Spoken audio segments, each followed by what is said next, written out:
Bendiciones, queridos hermanos y amigos. Una vez más, el pastor Daniel Betanzos Fuente, pastor de la Iglesia de Dios en México, Evangelio Completo, Ministerio Peniel, Ciudad Madero, Tamaulipas, México. Seguimos con este tema escatológico de esta serie de los eventos del futuro. Hoy vamos a hablar acerca de 7 preguntas sobre el rapto de la iglesia.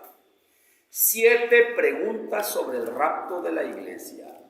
Mire usted conmigo, vaya a la Biblia y veamos Primera de Tesalonicenses, capítulo 4, verso 13 al 18.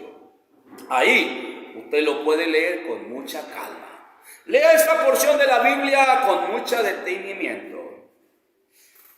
Que cada persona se asegure de su relación personal con Jesucristo y motivar al compromiso de cumplir la gran comisión. ¿Qué pasó con Enoc? La Biblia narra brevemente, pero no menos importante, de la vida y hecho de un hombre llamado Enoc. Allá en el libro de Génesis, capítulo 5, verso 18 al 24. ¿Qué importancia tiene lo que la Biblia dice sobre él? Que no caminó con Dios.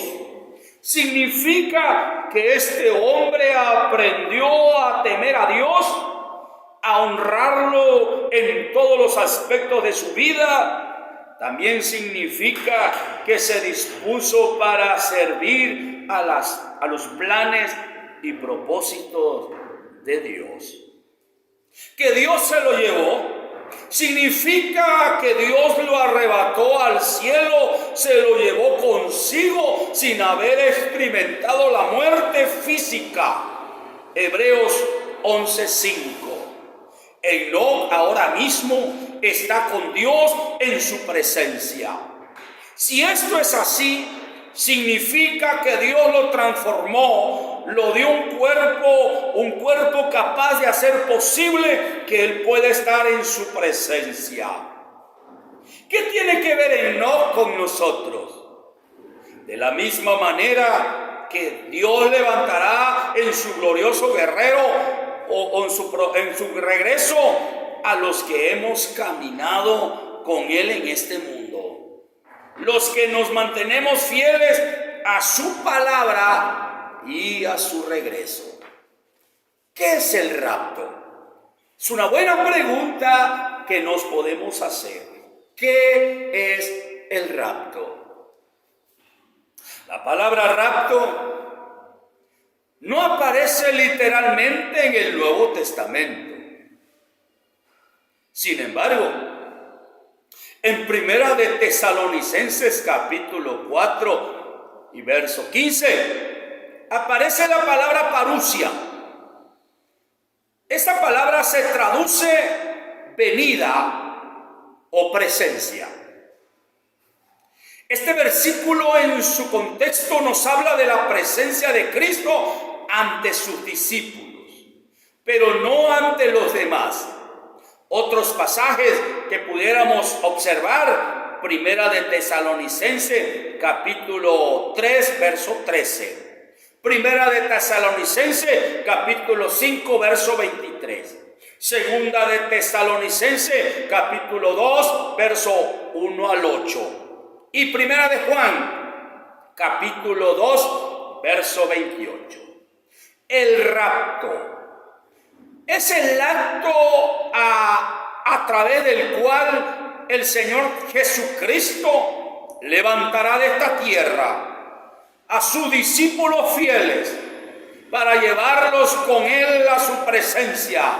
Rapto porque no será visible al mundo. El rapto es un acto distinto de la manifestación visible de Jesucristo al final de la gran tribulación. Apocalipsis capítulo 19, verso 11 al 16.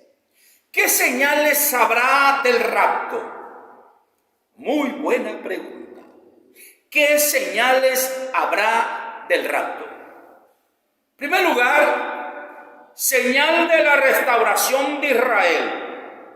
Mateos capítulo, verso 32 al 35 de Mateo.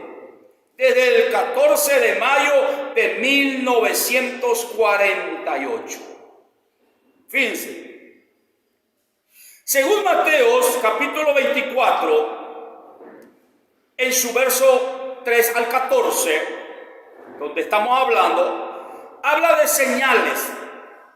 Estamos hablando de qué señales habrá del rapto. En primer lugar, dijimos la señal de la restauración de Israel. En segundo lugar, las señales según Mateo 24 del verso 3 al 14.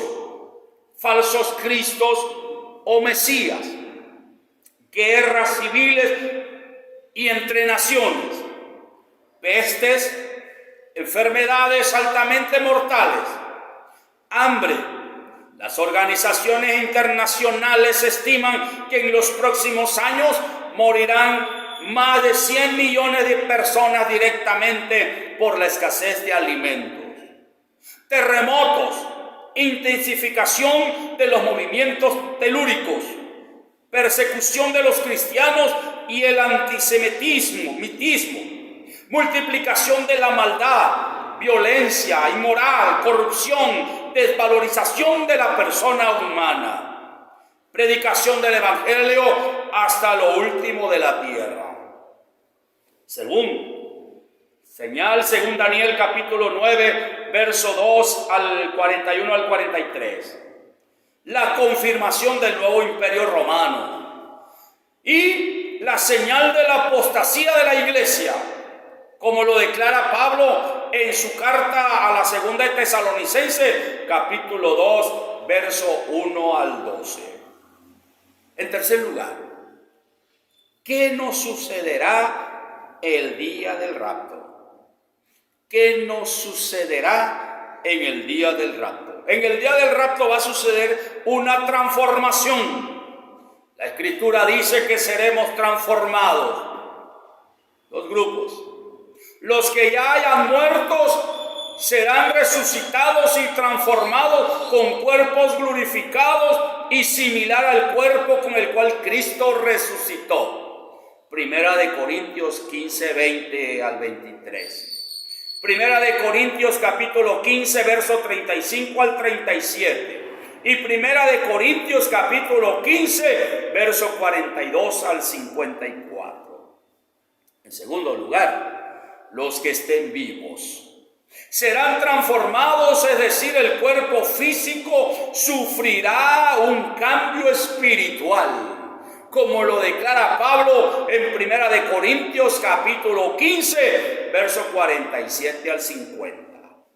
Pero hay una traslación en eso que va a suceder en el rapto, una transformación y una traslación, transportados de la tierra al cielo.